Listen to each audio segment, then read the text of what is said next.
ఏదైతే రిషికొండ ప్యాలెస్ ఏం చేయాలని ఒక వ్యక్తికి ఉండే అహంభావం 500 కోట్ల రూపాయలు ఖర్చు పెట్టి కొండంతా కొట్టేసి ఒకప్పుడు రిషికొండ అంటే మనకు ఒక హిస్టారికల్ ఇంపార్టెన్స్ ఉండే ప్లేస్ని అలాంటి దాన్ని కొట్టేసి అక్కడ ప్యాలెస్ కట్టుకున్నాడు.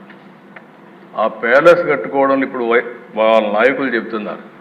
ఎందుకు కట్టారంటే ప్రధానమంత్రి ప్రెసిడెంట్ ఆఫ్ ఇండియా వస్తారంట, వాళ్ళ కోసం నేను ప్యాలెస్ కట్టాడంట. అంటే ఇంకా మనం అందరం నమ్మాల దిశ. అంటే ఈ రాష్ట్రంలో ఎక్కడికి పోతుందో నాకైతే అర్థం కావడం లేదు. శాశ్వతంగా కొంతమంది నాకు వచ్చి చెప్పారు, ఓసారి ఒక్కొక్క వ్యక్తి ఏ విధంగా తలుస్తారు, భగవంతుడు ఏ విధంగా నిర్ణయిస్తాడనేది ఇది ఒక ఉదాహరణ దిశ. 500 కోట్ల రూపాయలు టూరిజం డబ్బులు ఖర్చు పెట్టి బ్రహ్మాండంగా మిగిలిన డబ్బులన్నీ డైవర్ట్ చేసి ప్యాలెస్ కడితే అక్కడ కథలుగా చెప్తున్నారు. ఇంకా నేను కూడా మొత్తం డీటెయిల్స్ తెప్పించాలి, ముందు ప్రాధాన్యత క్రమంలో మిగిలిన పనులన్నీ చేస్తున్నాం. ఆ డబ్బులు ఆ ఉండే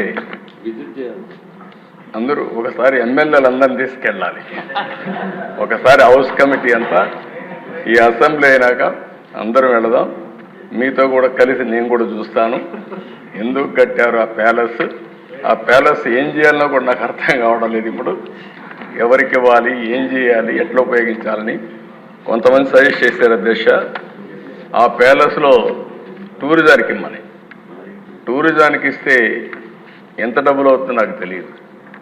కాబట్టి దానిపైన కూడా మీరు సూచనలు ఇవ్వాలి. ఇక్కడ కూడా ప్రజావేదిక కూల్చేశారు. ఆ 7 స్టార్ హోటల్ దానికి మేనేజ్మెంట్ మీకే ఇస్తాం, ఆ వడ్డీ అయినా వసూలు చేసి మాకు ఇవ్వండి. మీరు ప్రజాధనం అది ఎంత డబ్బులు వస్తుందో చూసుకుంటే ఒక 7 స్టార్ 9 స్టార్ హోటల్ కూడా ఏం పనిచేయవు అక్కడ.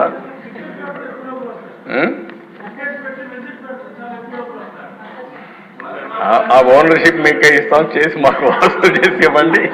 కనీసం దాని మీద పెట్టుబడి అంటే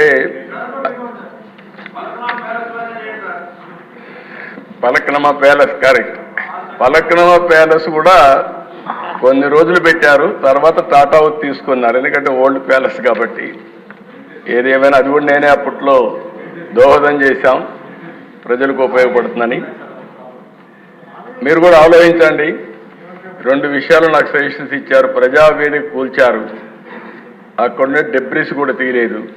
అందరూ చెప్పింది దీన్ని తీయద్దండి, ఇక్కడి నుంచే అమరావతి కక్షగా అభివృద్ధి చేయడానికి ముందుకు పోదాం, ఇది ఇట్లే ఉండాలని చెప్పారు.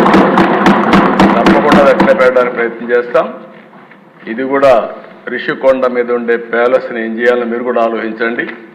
దాన్ని కూడా శాశ్వతంగా మనం ఏం చేయాలో ప్రజలకు కూడా పెట్టే పరిస్థితిని చేద్దాం.